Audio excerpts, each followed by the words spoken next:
નમસ્કાર મિત્રો, સ્વાગત છે તમારું અચેન્જીવ સ્ટડી પોઈન્ટ યુટ્યુબ ચેનલના એક નવા વિડીયોમાં.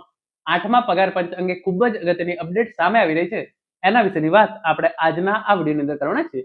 આજના આ વિડીયોની અંદર આપણે જોઈશું કે તમારા પગાર અને પેન્શનની અંદર જે છે એ કેટલો વધારો થશે, 8મું પગાર પંચ જે છે એ કઈ તારીખથી લાગુ થશે અને 8મા પગારની અંદર જે ફિટમેન્ટ ફેક્ટર છે એ કેટલું રાખવામાં આવશે. તો હવે શરૂ કરીએ આજનો આ વિડીયો. તો તમે આ જોઈ શકો છો 8મું પગાર પંચ તમારા પગાર વધારા પાછળનું ગણિત સમજો. કેન્દ્રીય કર્મચારીઓ અને પેન્શનર્સ માટે એક વિગતવાર માર્ગદર્શિકા, એટલે કે જે ભારત સરકારના કર્મચારીઓ છે એમના માટે અને જે ગુજરાત સરકારના કર્મચારીઓ છે એમના માટે, એમના જે કર્મચારીઓ અને પેન્શનર છે એમનો પગાર કઈ રીતે વધશે એના વિશેની સંપૂર્ણ ચર્ચા આપણે આજના આ વિડીયોની અંદર કરવાના છીએ. તો એના માટે સૌપ્રથમ તમે જોઈ શકો છો સારા સમાચાર, પગારમાં નોંધપાત્ર વધારાની અપેક્ષા. કેન્દ્રીય કર્મચારીઓ 8મા પગાર પંચની ભલામણોની આતુરતાપૂર્વક રાહ જોઈ રહ્યા છે. વર્તમાન અંદાજો સૂચવે છે કે આ ભલામણ લાગુ થવાથી પગાર અને પેન્શનની અંદર નોંધપાત્ર વધારો થઈ શકે છે. પણ આ વધારો કયા આધારે અને કેવી રીતે ગણવામાં આવશે, આ પ્રસ્તુતિ તે જ ગણિતને જે છે એ સરળ બનાવે છે. તો આજના આ વિડીયોની અંદર આપણે જોઈશું કે આ પગાર વધારો જે છે એ કયા આધારે અને કેવી રીતે જે છે એ ગણવામાં આવશે. ફોર એક્ઝામ્પલ, તમારો અત્યારનો પગાર જે છે એ ₹18,000 છે, તો 8મું પગાર પણ જે છે એ લાગુ થઈ જશે. એના પછી આ તમારો પગાર જે છે એ પગાર કેટલો થઈ જશે એની ચર્ચા આપણે જે છે એ વિગતવાર કરવાના છીએ. અને 8મું પગાર પણ જે છે એ 1 જાન્યુઆરી 2026 રોજથી લાગુ થવાનું છે. એની ભલામણો જે છે એ પછીથી આવશે. એટલે કે જે 8મું પગાર પણ જે છે એ 1 જાન્યુઆરી 2026 રોજથી જે છે એ લાગુ થઈ જશે, પરંતુ એનો પગાર વધારાનો લાભ મળતા 18 થી જે છે એ 24 મહિનાનો ટાઈમ જે છે એ લાગી શકે છે. એટલે કે જ્યારે પણ જે છે એ 18 થી 24 મહિના પછી જે 8મું પગાર પણ છે એ એની ભલામણો સબમિટ કરશે, તો તેમને 1 જાન્યુઆરી 2026 રોજથી જે આ વધારેલો પગાર છે એ આપવામાં આવશે. આગળ આપણે વિગતવાર વાત કરીએ તો તમે જોઈ શકો છો પગાર વધારાના કેન્દ્રમાં ફિટમેન્ટ ફેક્ટર. તમારા પગારમાં કેટલો વધારો થશે તેનો સમગ્ર આધાર જે છે એ એક જ પરિબળ પર રહેલો છે અને એનું નામ છે ફિટમેન્ટ ફેક્ટર. આ એક જાદુઈ ગુણક છે જે તમારા વર્તમાન મૂળભૂત પગારને નવા ઊંચા સ્તરે જે છે એ લઈ જાય છે. તો તમારો કેટલો પગાર વધશે એ જે છે એ ફિટમેન્ટ ફેક્ટર પર આધાર રાખી શકે છે. એટલે કે સરકાર દ્વારા કેટલું ફિટમેન્ટ ફેક્ટર આપવામાં આવે છે એના આધારે કહી શકાય કે તમારો પગાર જે છે એ કેટલો વધી શકે છે. તો તમે અહીંયા જોઈ શકો છો પહેલા ફિટમેન્ટ ફેક્ટર શું છે એના વિશે જે છે આપણે થોડુંક જોઈ લઈએ. તો ફિટમેન્ટ ફેક્ટર બરાબર શું છે?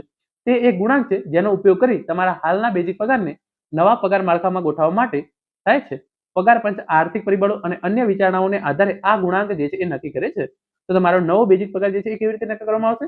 હાલનો બેઝિક પગાર ઇન્ટુ ફિટમેન્ટ ફેક્ટર. તો હાલનો જે બેઝિક પગાર ફોર એક્ઝામ્પલ તમારો 18 હોય અને સરકાર દ્વારા જે પણ એક્સ અમાઉન્ટનું જે છે એ ફિટમેન્ટ ફેક્ટર આપવામાં આવે, તો આ બંનેનો તમે ગુણાકાર કરો તો તમારો જે છે એ 8મા પગાર પંચ પ્રમાણે જે નવો બેઝિક પગાર છે એ તમારો જે છે એ આવી જતો હોય છે.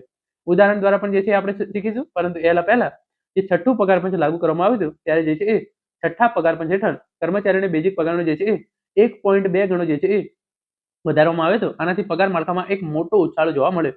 તો જે 6ઠ્ઠું પગાર પંચ હતું એ પ્રમાણે જે છે એ 1.92 નું જે છે એ ફિટમેન્ટ ફેક્ટર રાખવામાં આવેલું હતું. 7મા પગાર પંચની આપણે વાત કરીએ તો જે 7મું પગાર પંચ હતું એની અંદર જે છે એ 2.57 નું જે છે એ ફિટમેન્ટ ફેક્ટર નક્કી કરવામાં આવેલું હતું. તો 6ઠ્ઠા પગારની અંદર 1.92 નું ફિટમેન્ટ ફેક્ટર હતું.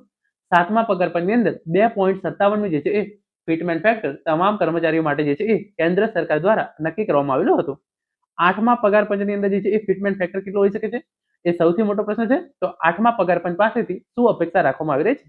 ભૂતકાળના અનુભવના આધારે 8મા પગાર પંચ માટે એક નવા ફિટમેન્ટ ફેક્ટરની જે છે એ જાહેરાત થશે. નિષ્ણાતો અને વિશ્લેષકોએ વર્તમાન આર્થિક પરિસ્થિતિના આધારે કેટલાક અંદાજો જે છે એ લગાવ્યા છે.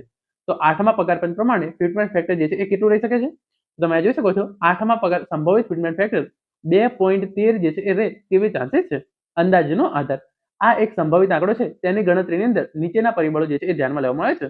તમને અત્યારે જે 58% મોંઘવારી ભથ્થું આપવામાં આવે છે એ, ભવિષ્યમાં ડીએમાં સંભવિત વધારો, વાર્ષિક પગાર વધારો અને કુટુંબ એકમની ગણતરી. તો આ 4 પરિબળોના આધારે અને બીજા પણ ઘણા બધા પરિબળો જે છે એ ધ્યાનમાં લેવામાં આવેલા છે. એના આધારે 8મા પગાર પંચ પ્રમાણે 2.13 ફિટમેન્ટ ફેક્ટર જે છે એ રાખવામાં આવે તેવા પૂરેપૂરા જે છે એ ચાન્સીસ છે. એને આપણે ઉદાહરણ દ્વારા સમજીએ તો તમે જોઈ શકો છો જે 6ઠ્ઠું પગાર પંચ હતું 1.92, 7મું પગાર પંચ 2.57 અને જે છે એ 8મું પગાર પંચ છે એની અંદર 2.13 નું જે છે એ ફિટમેન્ટ ફેક્ટર રાખવામાં આવી શકે છે. તમે એને ઉદાહરણ દ્વારા સમજીએ તો લેવલ 1 થી 5 ના કર્મચારી માટે આ પગાર વધારો ખાસ મહત્વનો બની શકે છે. ચાલો એક ઉદાહરણ દ્વારા જોઈએ. ફોર એક્ઝામ્પલ, તમારો અત્યારનો બેઝિક પગાર જે છે એ ₹25,000 છે અને સરકાર દ્વારા 2.13 નું જે છે એ ફિટમેન્ટ ફેક્ટર રાખવામાં આવે છે. તો તમારો જે નવો પગાર છે એ ₹53,250 જે છે એ બની જશે. તો જે કેન્દ્ર સરકારના અને રાજ્ય સરકારના કર્મચારીઓ છે એમનો પગાર જે છે એ ડબલ કરતા પણ જે 8મા પગાર પંચના કારણે વધી જવાનો છે. પેન્શનરો માટે પણ એ જ રીતે લાગુ પડે છે. ફોર એક્ઝામ્પલ, તમારું હાલનું પેન્શન જે છે એ ₹25,000 છે અને એની અંદર તમને જે છે એ 2.13 નું ફિટમેન્ટ ફેક્ટર ગણો તો તમારું જે નવું પેન્શન છે એ ₹53,250 જે છે એ બની જશે. તો આ જ રીતે પગાર અને પેન્શનરો બંને માટે જે છે એ ગણતરી કરવામાં આવે છે. તમે જોઈ શકો છો કે 18 લેવલ સુધી જે છે એ અહીંયા જાય છે.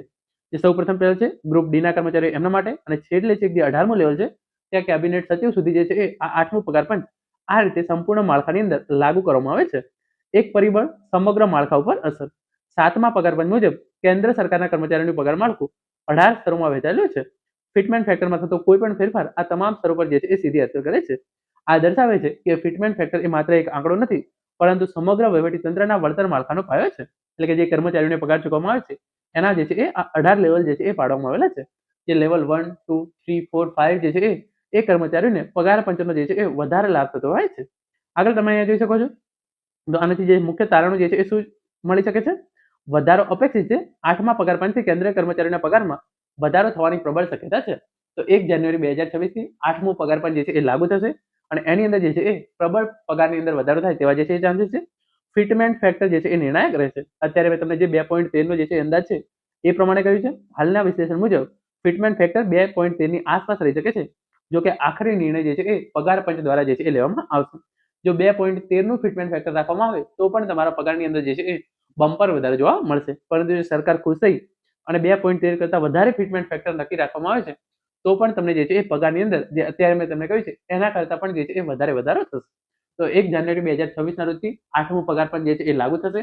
તમારો પગાર કેટલો વધશે એ મેં તમને એક્ઝામ્પલ દ્વારા કહ્યું છે, અને 2.13 નું જે છે એ ફિટમેન્ટ ફેક્ટર રાખવામાં આવી શકે છે. તો મિત્રો આ હતો આજનો વિડીયો, જેની અંદર આપણે 8મા પગાર પંચ વિશેની ખૂબ જ અગત્યની અપડેટ હતી એના વિશે વાત કરી છે.